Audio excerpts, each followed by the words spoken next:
এই ধরনের mini inverter তৈরি করার জন্য বন্ধুরা আমাদের সবার প্রথম যেটা দরকার সেটা কিপ্যাড মোবাইল চার্জারের মধ্যে দেখবেন এই ধরনের একটা সার্কিট পাওয়া যায় এবং এই সার্কিটের থেকে একটা ট্রান্সফর্মার যেটা হাই পারফরমেন্সওয়ালা একটা ট্রান্সফর্মার, এই ট্রান্সফর্মারটা আপনারা নিয়ে নেবেন। এটা কিন্তু 6টা লেগ হয়ে থাকে, দেখুন এপাশে 4টে এপাশে 2টো, অর্থাৎ টোটাল 6 লেগের একটা ট্রান্সফর্মার, যেটা স্টেপ আপ একটা ট্রান্সফর্মার বলা যায়, যেমন লো ভোল্ট থেকে হাই ভোল্ট আউটপুট করে।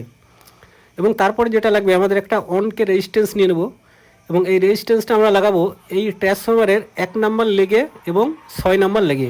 সিম্পলি এইভাবে লাগিয়ে দেবেন।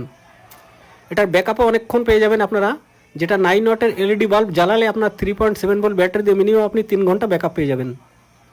এবার দেখুন এখানে একটা ট্রানজিস্টার আমরা নিয়ে নেব যেটা হচ্ছে D882 এবং এই ট্রানজিস্টারের মিডল পিন আমরা কানেক্ট করব এই ট্রান্সফর্মারের 5 নম্বর পিনে, অর্থাৎ ট্রান্সফর্মারের 5 নম্বর পিন থেকে কানেক্ট করব আমরা এই ট্রানজিস্টারের মিডল পিন বা 2 নম্বর পিনও বলতে পারেন।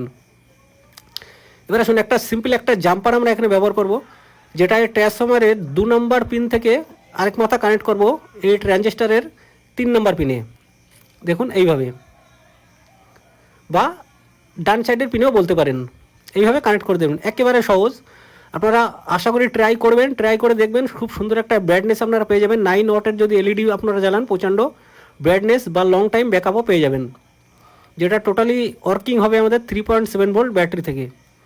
এবার করব কি 3.7 ভোল্ট আমরা দেওয়ার জন্য ওখানে পজিটিভটা কানেক্ট করব এই ট্রান্সফর্মারের 6 নম্বর পিনে এবং 3.7 ভোল্টের নেগেটিভটা আমরা কানেক্ট করব এই ট্রান্সফর্মারের 1 নম্বর পিনে বা লেফট সাইড বা বাঁ সাইডের পিনে বলতে পারেন।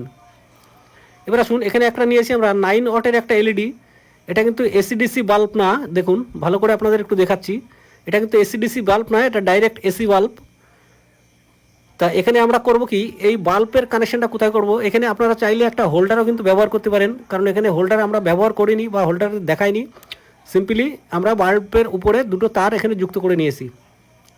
এইবার এই আউটপুটের জন্য আমরা করব কি এই যে ট্রান্সফর্মার থেকে 3 নম্বর পিন এবং 4 নম্বর পিন থেকে আমরা করে নেব আউটপুট, অর্থাৎ এটা কিন্তু প্রচণ্ড হাই পাওয়ারের একটা ইলেকট্রিসিটি আউটপুট হবে।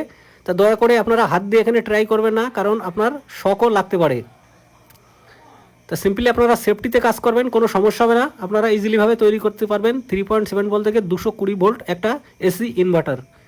দেখুন কত সুন্দর ব্রাইটনেস দিচ্ছে, দেখুন এটা 220 ভোল্টে যেমনটা আপনারা ব্রাইটনেস পাবেন এতেও কিন্তু তেমন ঠিক ব্রাইটনেস পেয়ে যাবেন। এবার আসুন ব্যাটারিটা রিমুভ করে আমরা এখানে সোল্ডারিং করব এবং আপনারা চাইলে এখানে একটা সুইচও ব্যবহার করতে পারেন, যেটা ব্যাটারির আউটপুট পজিটিভ থেকে কাটিং করে একটা সুইচ এখানে কানেকশন করতে পারেন।